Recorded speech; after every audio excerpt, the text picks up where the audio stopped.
আসসালামু আলাইকুম। Welcome my back to channel শতরূপার রান্নাঘর। ভিউয়ার্স, আজ আমি আপনাদের কাছে শেয়ার করতে চলেছি খুবই মজার একটি বিরিয়ানি রেসিপি। আমি আজকের এই রেসিপিটি ঘরে থাকা সাধারণ উপকরণ দিয়েই ঝটপটভাবে তৈরি করে দেখানোর চেষ্টা করব, যাতে যারা কখনোই বিরিয়ানি রান্না করতে পারেননি বা রান্না করেননি তাদের জন্য আমার আজকের এই রেসিপিটি খুবই সহজ মনে হবে। তাহলে আর কথা না বাড়িয়ে চলুন চলে যাই মূল রেসিপিতে। রেসিপিটির সঙ্গেই থাকুন।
বিরিয়ানি রান্না করতে কিন্তু অনেক ঝামেলা এবং অনেক সময়েরও ব্যাপার, কিন্তু আমি আজকে খুবই সহজভাবে এবং খুবই কম সময়ে এই ঝটপট ইনস্ট্যান্ট বিরিয়ানিটি রান্না করে দেখানোর চেষ্টা করেছি।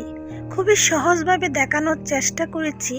আপনারা খুব সহজভাবেই এই রেসিপিটি বাসায় তৈরি করে নিজেও খেতে পারবেন, পরিবারের সবাইকেও খাওয়িয়ে খুশি করতে পারবেন। আশা করছি আমার এই রেসিপিটি আপনাদের ভালো লেগেছে। যদি আমার রেসিপিটি ভালো লাগে থাকে অবশ্যই আমার চ্যানেলটি সাবস্ক্রাইব করবেন। তাহলে আর কথা বাড়াচ্ছি না, আল্লাহ হাফেজ।